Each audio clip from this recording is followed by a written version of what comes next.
Morning, everyone. Today we'll be continuing our lesson from last week in Hebrews 12.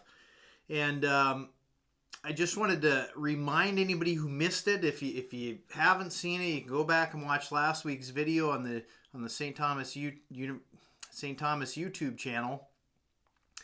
I'll give you a quick recap. We spoke from Hebrews chapter 12, and I'd gone through verses 1 through 4.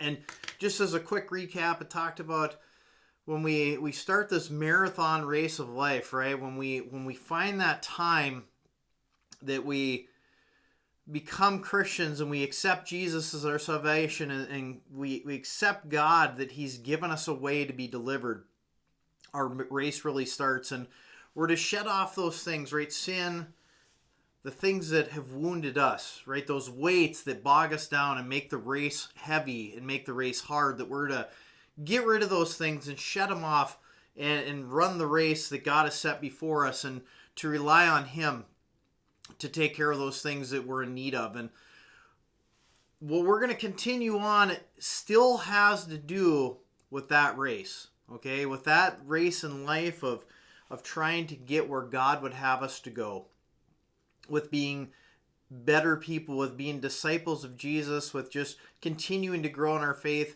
and walking along that path. So I'm going to start out by reading Hebrews 12, and I'm going to read verses 5 through 11. As you have forgotten His encouraging words spoken to you as His children, He said, "My child, don't underestimate the value of the good discipline and training of the Lord God, or get depressed when He has to correct you. For the Lord's training of your life is the evidence of His faithful love, and when He draws you to Himself, it proves you are His delightful child. Fully embrace God's correction as part of your training, for He is doing what any loving father does for his children. For who has ever heard of a child who never had to be corrected? We all should welcome God's discipline as the validation of authentic sonship. For if we have never once endured His correction, it only proves we are strangers and not sons. And isn't it true that we respect our earthly fathers even though they corrected and disciplined us? Then we should demonstrate an even greater respect for God, our spiritual Father, as we submit to His life-giving discipline. Our parents corrected us for the short time of our childhood as it seemed good to them, but God corrects us throughout our lives for our own good, giving us an invitation to share His holiness. Now all discipline seems to be painful at the time, yet later it will produce a transformation of character, bringing a harvest of righteousness and peace to those who yield to it." You can see the writer of Hebrews, what he goes into is, on this walk at times, God is going to have to correct us, right? He's going to have to teach us discipline, and He's going to help us along the way. And these are words of encouragement, right? Sometimes when I think about this of being punished or receiving discipline from my dad, because it talks about as a child that whoever heard of one who hasn't been corrected. And when I think about that stuff, I think about, at the time, I didn't understand why I need to be disciplined or corrected, but my dad, my earthly dad, cared for me.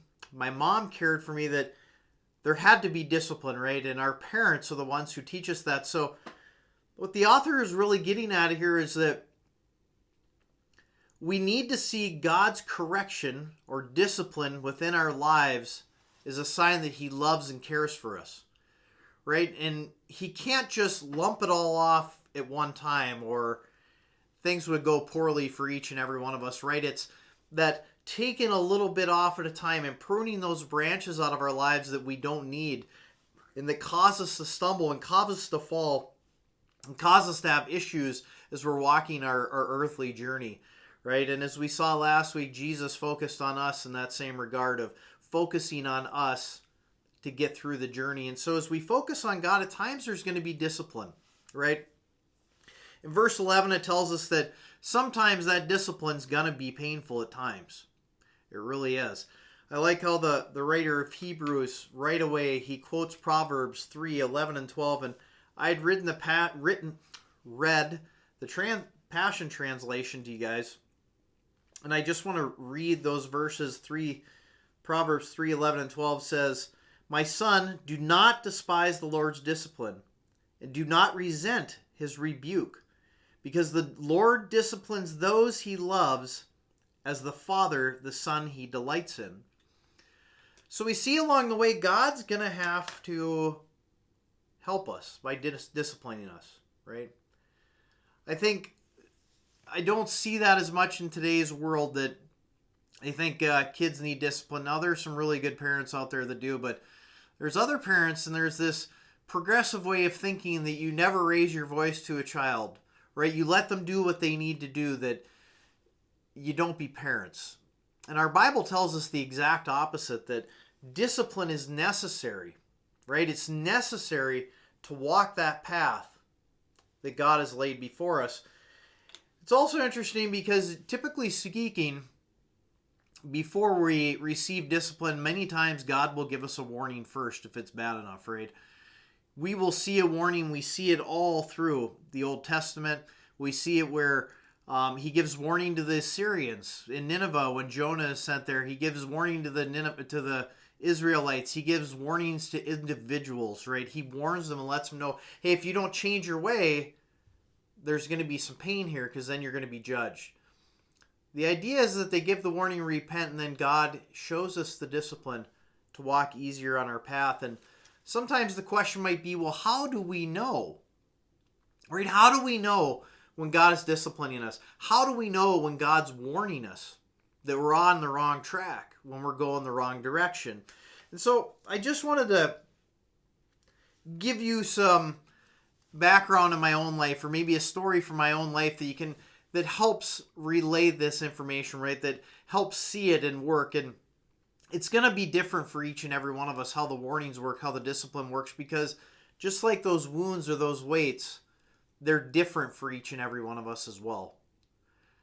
We're all different. We're all unique. We're all individuals. And so God is going to treat us that way as well when it comes to discipline. It's down to what we can handle, right? So when me and Melissa were young, my wife Melissa, we had lived in Fargo, and when we found out she was going to have our first son Albert, we moved back to Grand Forks. And when we got there, we lived in a little garden level apartment, and they call it garden level, right? Because that's a nice way of saying that it's the basement apartment. And it was a little 2-bedroom place. It's what we could afford. I won't say it was in one of the best neighborhoods in Grand Forks, but hey, it's North Dakota. Things have always been generally safe. So we went with what we could afford, and we had a 2-bedroom garden level apartment. And at that time, I was just kind of warming up to being a Christian again, to accepting God back into my life. And at that time, I was living my life as, okay, we're going to go to church Sunday morning, but the rest of the week, I'm going to be me. I'm going to still do those things that I like to do and those things that I shouldn't be doing. And so I'm going to act one way on Sunday morning, and the rest of the week I'm going to go back to my old ways of drinking and alcohol and drug abuse and those types of things. And there was one Sunday afternoon that we were sitting in the apartment, and Albert was little, Dante was a baby. He was pretty young at that time. And I said something offhand to my wife, and it was definitely blaspheming God. I'd said something along the lines that he doesn't exist anyway. What do we care, right? Where's God in all this? And I don't remember exactly what I said. All I remember is I basically challenged God. Basically said he doesn't exist and just blaspheming his name. And that night we were in bed, and I'm one of those people that I don't fall asleep real quick, but when I do fall asleep, I sleep like there's nothing else around, right? I don't wake up very well. Well, in the middle of the night, I woke up startled because outside of our window, there was a blood-curdling scream from a woman, right? It sounded like something horrible was happening to this window happening to this woman right outside our window. And I was scared for her. I thought she was being killed, mugged. You can think of whatever you want to, but that's what it sounded like, and it was scary. And so I popped up, and I got up on my bed, and as I got up on my bed, there's this little, kind of border shelf, and right there is the window right in front of me. And I stood up and I opened the window, and as soon as I opened the window, it was destroyed, and the whole glass window exploded into my face and onto my bed.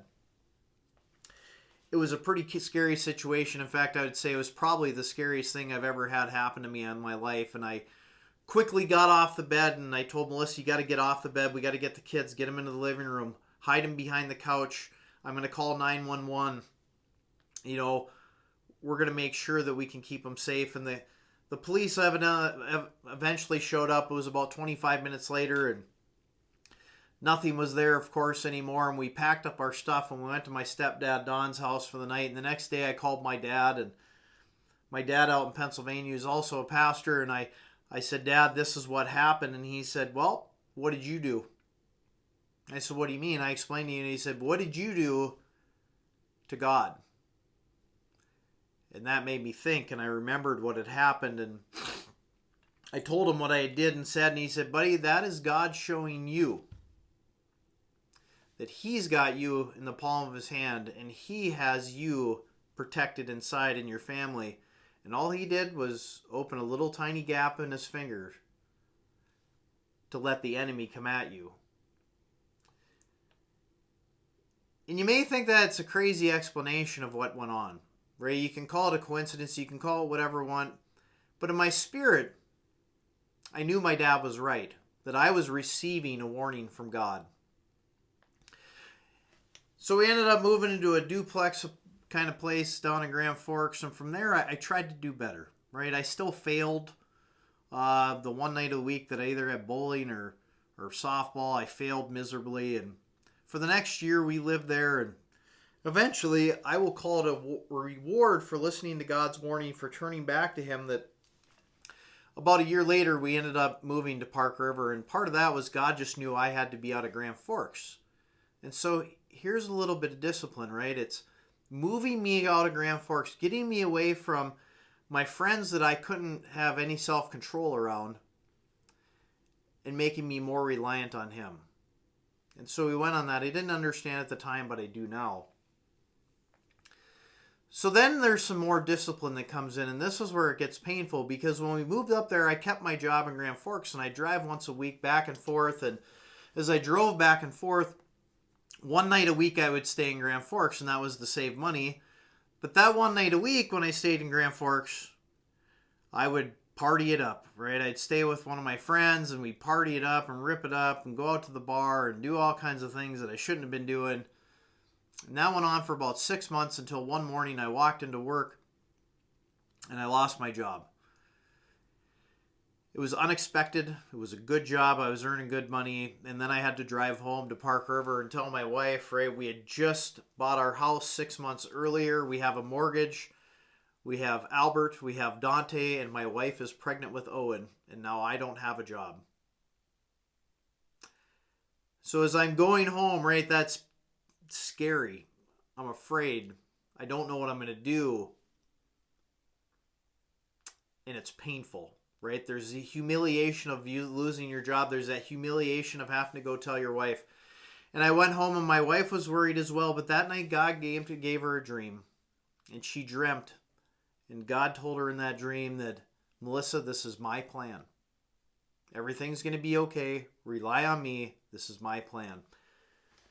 And so she told me, and we were okay. And that discipline, though hard, right? It changed, because now I wasn't going to Grand Forks. So I didn't have that excuse. And so my life just continually grew closer to God and grew closer to God. And there was more discipline along the way. And the thing is we have to recognize in our own lives, when is God giving us that discipline that we need? Recognizing it, accepting it. In fact, if we read down in verse 11, it says, again, now all discipline seems to be painful at the time, yet later it will produce a transformation of character, bringing a harvest of righteousness and peace to those who yield to it. Right? The question isn't whether God's going to discipline us if we're Christians, because we're going to, because we screw up, we do the wrong thing, but it's whether we're willing to accept it and yield to it and say, God, I know I was wrong. I know I did something wrong. I know that you need to correct me. I know that you need to give me discipline, and I'm willing to accept it. Show me how to better myself. Show me how to walk in you. And when we yield to it, right, we see this change that comes about. It says there's a transformation of character. Now, you guys don't know me from back then, but if you knew anybody, my stepdad Don, and you know anybody from back then that knew me and who I was, he will tell you the transformation of character in my own life is profound. And maybe you can attest to the same thing. Maybe you can testify to the same thing, that there's been a great transformation in your life. And I love the next part that it says it brings a harvest of righteousness. Not just a little bit, but a harvest, right? And as farm people, as agriculture people, we understand what it means to harvest, right? It's not just a little, it's a lot. And it brings righteousness and peace. And in verses 12 and 13, which we have not read yet, it gives us that final answer. When we're going through the discipline, when it's time to yield to it, when we know that God's trying to correct us, it says, be made strong even in your weakness by lifting up your tired hands in prayer and worship, and strengthen your weak knees, for as you keep walking forward on God's paths, all your stumbling ways will be divinely healed. Right? And divinely healed, because if we remember those stumbling ways, those are the wounds. Those are the weights that we carry with us. Those are the wounds and the weights that we carry with us from our previous life. And those are the stumbling blocks that go out before us. And if we yield to God's discipline, if we yield to Him, healing those things in our lives, right? It's not taking them away. He's healing us of our own wounds. He's healing us of our own pains. If we'll simply bow down, yield to Him, lift up our hands in praise, lift up our hands in worship, and say, God, I can't do this on my own. Look, it compares us with having weak knees. I can't stand on my own. I can't take away the pain on my own. I give it over to you. In this journey that we go through in life, this marathon journey, it comes down to Him. Are we willing to yield to His discipline? Are we willing to get better? Are we willing to be disciples of Christ and be more like Him? That's only an answer that each one of us can understand. So I hope you recognize the discipline that God gives you in His life, and that you're willing to accept it, and that you're willing to bow down and praise and worship Him, because it'll make you all the stronger and make that marathon that much easier. Well, praise God. Everybody have a great week. God bless.